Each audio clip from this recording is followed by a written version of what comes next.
that event is nothing without everything that led up to it, right?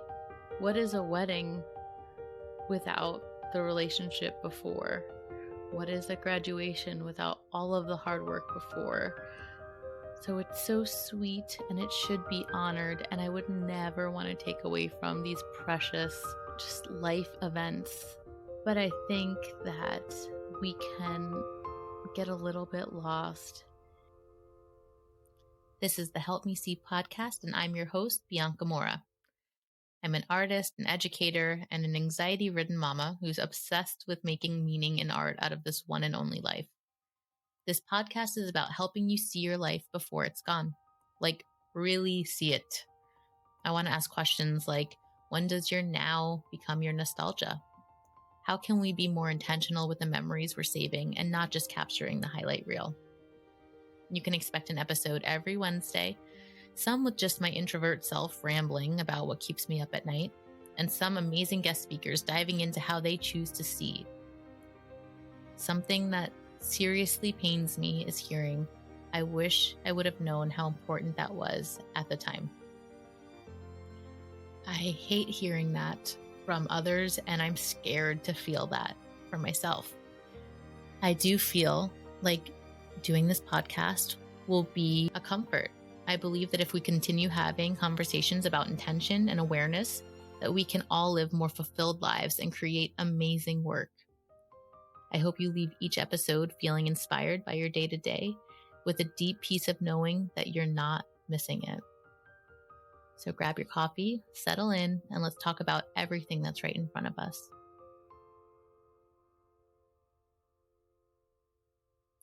So, let me guess. You are either too in the moment, so you don't think to take photos and you're relying on your fading memories, or you take too many photos and pull yourself out of every single moment you have.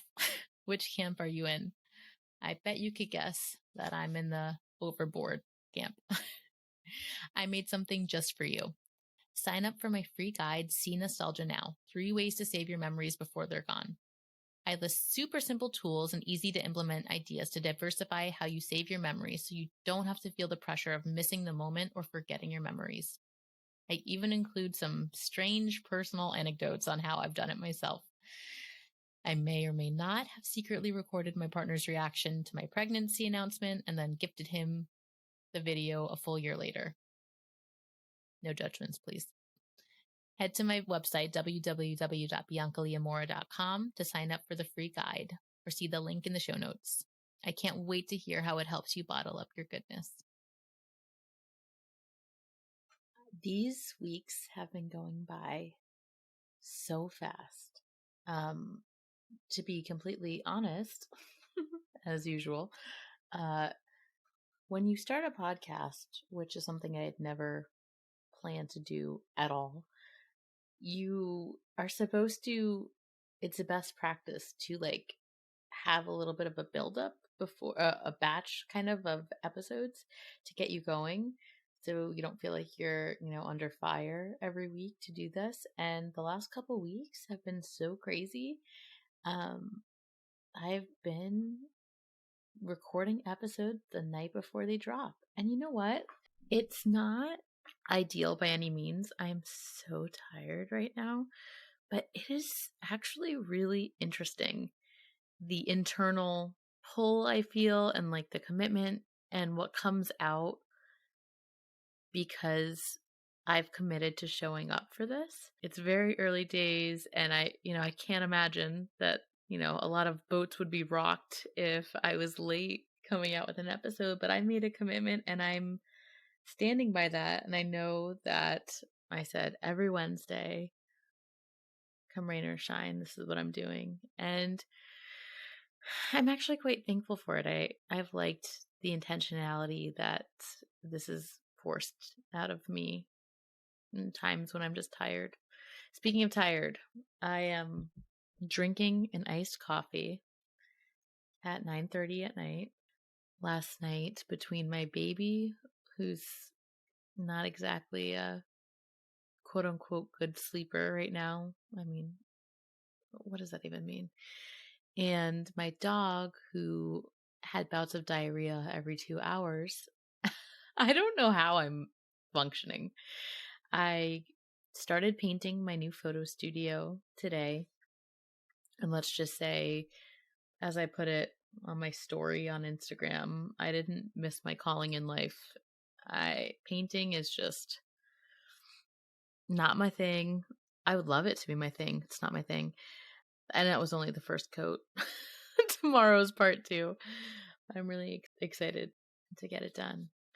So, what I want to talk about today is if you think about all of the biggest moments of your life, and I mean, I'm not talking about milestones. I don't have anything against milestones. I love milestones just as much as the next person. I want the pictures of everybody smiling at the camera and everyone's face looking at the camera just as much as the next, because that is so ingrained and it just feels like such a traditional staple in a life. But I ache to communicate that I just want us to all realize that that's not where our life is. Although they are so sweet to have, when I look at those pictures, I mostly remember the struggle that it was to get that picture.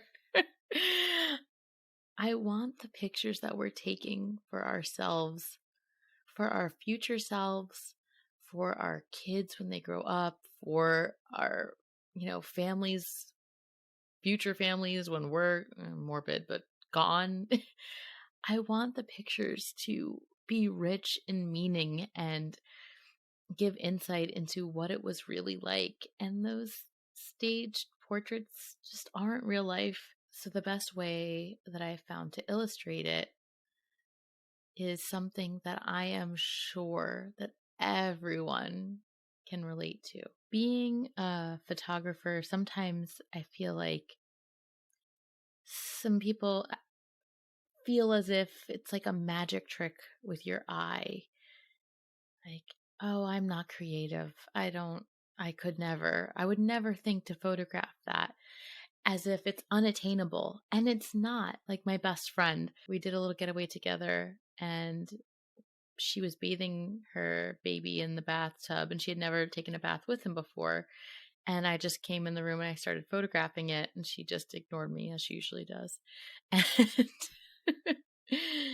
and now instantly they were like they were the most important pictures to her up until this point, and she would have never ever thought to want them.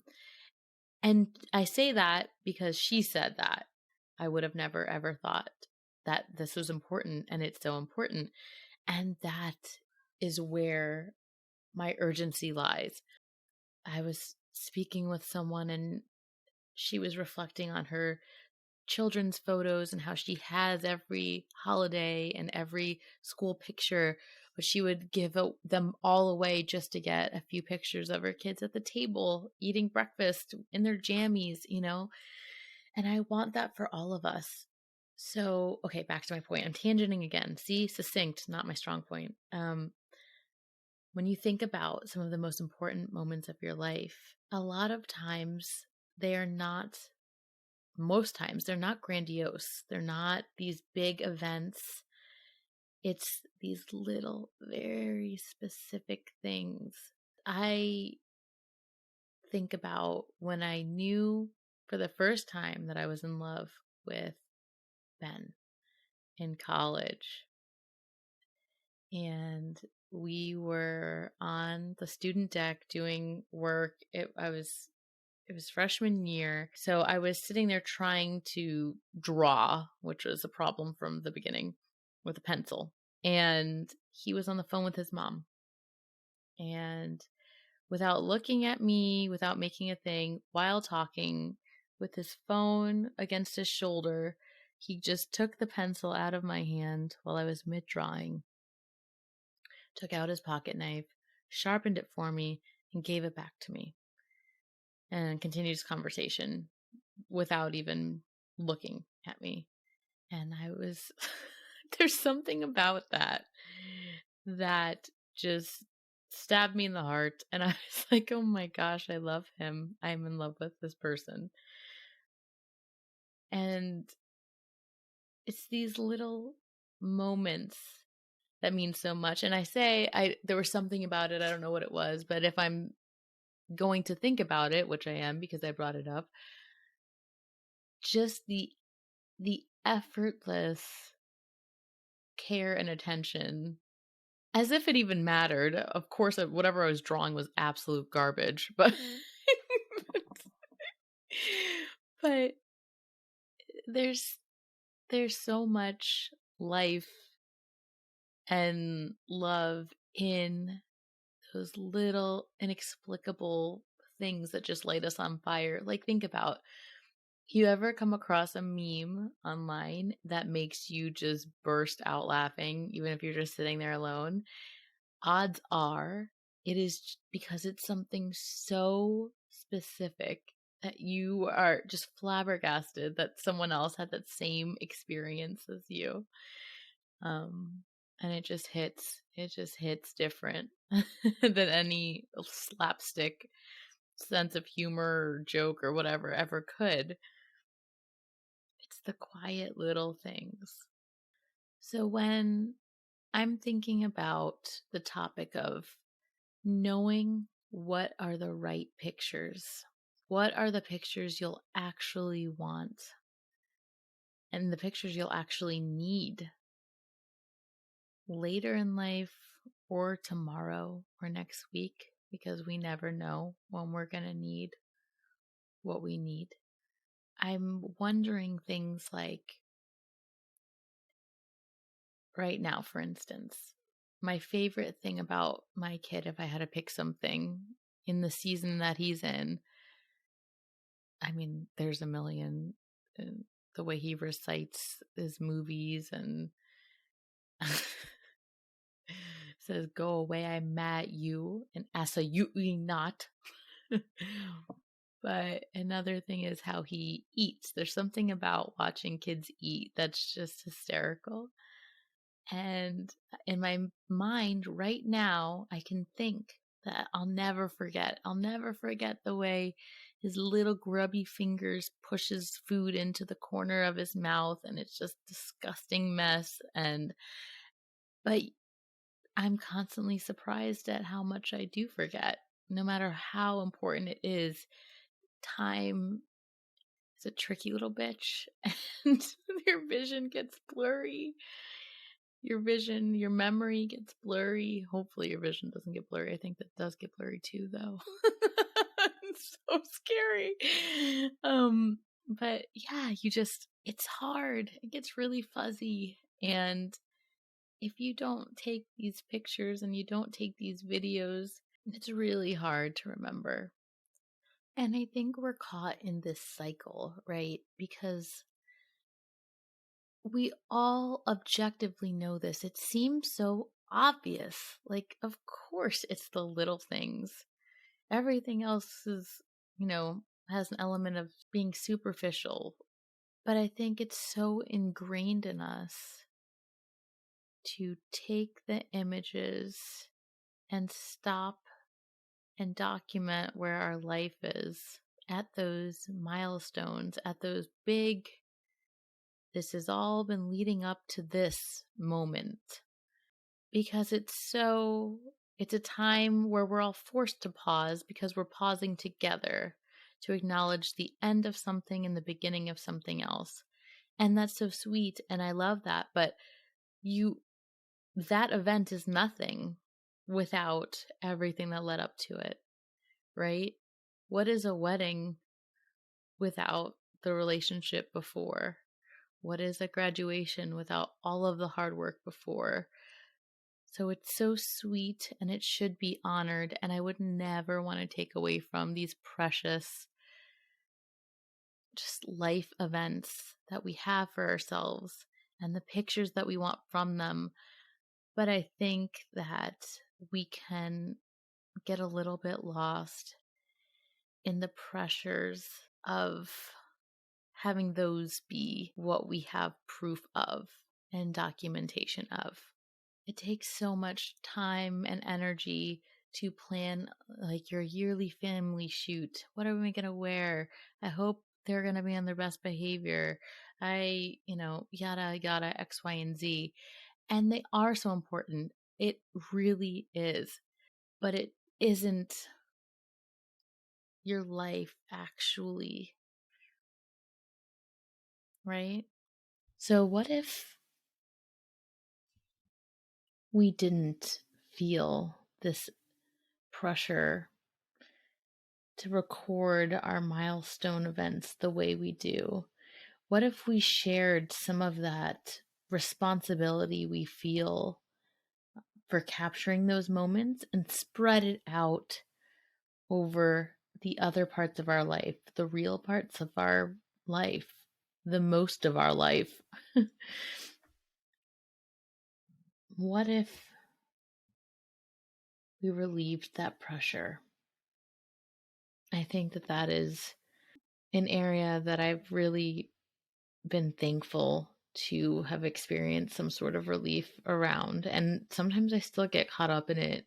It'll be my birthday or Mother's Day or something, and I'm hell bent on getting a photograph. And there's a little bit of magic in whatever chaos happens while I'm trying to force something that I know better. I know not to force it, but whatever comes of my forcing is kind of hilarious as well.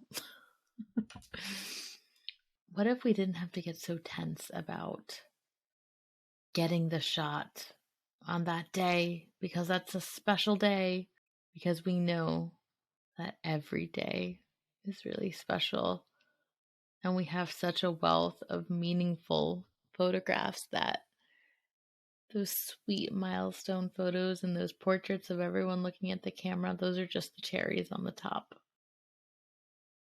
I interrupt this podcast because my significant other from the other room decides to text me about this horrifying post about some toxic beetle that looks like a ladybug, but it is not. And if your pet eats one, it can embed in their mouth and cause chemical burns. This is what's coming into your house. Ladybugs are always red and don't try to come inside. Great. Okay, so not only am I usually afraid of everything, but the one thing that I was excited to see, ladybugs, because at one point some medium told my sister that our grandfather comes to us in ladybugs. So I always thought ladybugs were really sweet to see, but apparently if I'm seeing them in the house, they're toxic. That's great. Thank you, Ben. Thank you, Ben. Make me lose my train of thought on my heartfelt podcast episode just to horrify me about something else in the world. As if I needed that. Okay. So I would love to hear, what are some defining moments from your life that are tiny and quiet? When I was telling my story about how, or when I realized that I was in love because of pencil sharpening, did something come to mind for you? What is a very specific big shift that you had in your life that this made you think of? What is your favorite thing about this season right now for you? Do you have a photo of it? Do you have a video of it? Recently, I posted a reel on Instagram. I took a video of my son, my little 10-month-old, waking up in the morning. But this time, instead of me recording him, I set up the camera and I recorded both of us. And it's funny, I never really realized how I look at him, like what I look like looking at him. Of course, why would I ever know what that looks like? But I mean, no matter what my thoughts are about how I look because I just woke up or whatever, who cares? I literally felt like I could see love dripping out of my eyeballs. Like, adoring is like oozing from my eyes when I look at this child, and I am so tired, and he's mostly the reason for me being so tired. But just that video was such a good reminder. Whether I needed it or didn't need it as much, it's there, and I have it, and I'm really happy I do. And I want you to be happy that you have really precious home videos and photos too. Thank you for listening. I sincerely hope that this podcast leaves a little bit of a speck in your brain and helps you see a little moment you might not have seen before. The next time you have one of those tiny little moments, maybe you'll think then, ah, I should get a picture of this or a video of this. Or maybe you decide not to. Maybe you're just experiencing it and you just make a note and experience it deeper by saying, this is one of those moments. That's what I love so much about the idea of awareness. It's not perpetuating this overconsumption of save, save, save, save, save. Although I am guilty of that. I do take way too many photos and videos. But the idea for me is that when you're aware and when you're deeper in that moment, you have more ownership over remembering it and choosing. You don't have to say, I wish I would have thought to take a photo, or, nothing, because you totally forgot about the moment because it slipped your mind. And if you do, tell me about it. I want to know. Till next time.